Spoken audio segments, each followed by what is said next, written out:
How's everybody doing today? It is January 24th, 2021, 8 p.m. here in Michigan. Hope everybody had a good day today.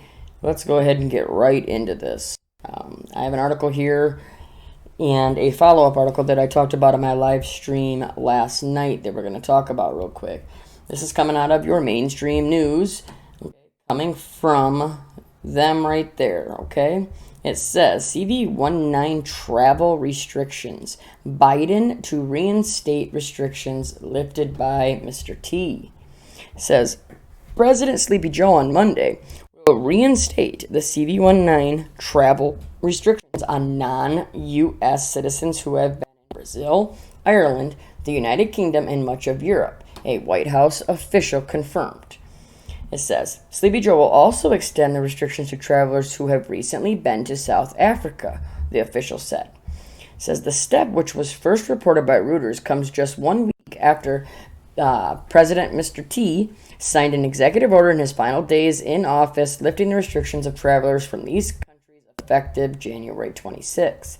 I agree with the Secretary that this action is the best way to continue protecting Americans from CV19 while enabling travel to resume safely, Mr. T wrote in an order referring to then Secretary of Health and Human Services Alex Azar. It says, but Sleepy Joe's transition team, however, vowed that same night the new administration would not lift the restrictions. With the pandemic worsening and more contagious variants emerging around the world, this is not the time to be lifting restrictions on international travel.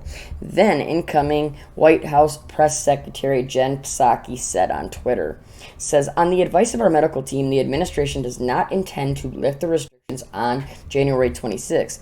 In fact, we plan to strengthen public health measures around the international travel in order to further mitigate the spread of CV19. Says the decision to reinstate the travel restrictions and expand restrictions in the case of South Africa makes the latest effort by the Sleepy Joe administration to break from Mr. T's discursive approach to the pandemic as cases continue to climb nationwide. Says Mr. Sleepy Joe said on his first full day in office on Thursday, his strategy would be based on science, not politics. We're going to get into this real quick. As he signed a slate of CV-related executive actions, including ramping up, pulling up your sleeve supplies, and requiring international travelers to provide a proof of a negative CV19 test prior to traveling to the U.S. Many of the countries that would have been impacted by Mr. T's order have their own recent requirements for American travelers looking to enter their borders. It says U.S. travelers must have a negative CV19 test from within 72 hours prior to traveling into the United Kingdom or Ireland, and in conjunction with proof of a completed declaration of travelers' health to enter Brazil. It says American travelers generally cannot enter countries such as Spain, Germany, France, Italy, and Sweden without meeting specific requirements. Okay, the reason I bring this up is this is all talking about international travel, okay? But it is step one in, a plan with who knows how many steps. But the point is the steps will continue up till they reach the top of the stairs, so to say, okay? And what I mean by this as well is these restrictions he's going to continue to make more, strengthen these restrictions will also start coming into just the United States or, could end up being nationwide, but each state will start seeing this. They're going to continue to push up these restrictions where you may not be able to leave your state, leave your city without proof of either, they're saying a test here, but most likely it will be proof of rolling up your sleeve.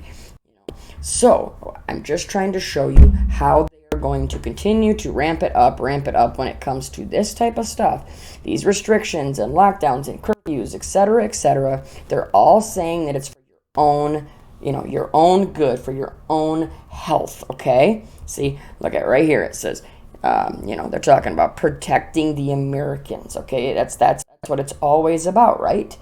Well, it's a lot more to that, okay? And now here again, they're talking about these variants, a more contagious variant that is that are all around the world. Well, like we've talked about, I have a feeling one of these is going to continue to get, worse, and it will end up spreading, here, etc., etc. But, this is the thing. You see it here, right? You see all the restrictions. I'm telling you how much they're going to get stronger and stronger. And eventually you'll have to show proof, documentation, some type of documentation showing that you have had you've went and rolled up your sleeve. Well, what did they say? That he said, Sleepy Joe said he is basing his, information on science, right? Look at, based on science, not politics. Well, check this out. This is the article I was talking about 2 nights ago in Forbes, telling you, look at this, you must not do your own research when it comes to science. Yeah, this is back on July 30th. Okay, I covered this when it came out, but it just lines up perfectly with everything else that's going on. Listen to this real quick. It says, research both sides and make up your own mind. It's simple, straightforward, common sense advice. And when it comes to issues like rolling up your sleeves, climate change, and CE, it can be dangerous, destructive, and even deadly. The techniques that most of us use to navigate most of our decisions in life, gathering information, evaluating it based on what we know, and choosing a course of action, can lead to spectacular failures when it comes to a scientific matter.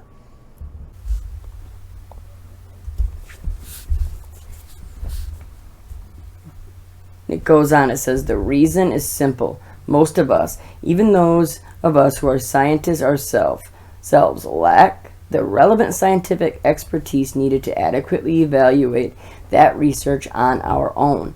In our own fields, we are aware of the full suite of data of how those puzzle pieces fit together and what the frontiers of our knowledge is.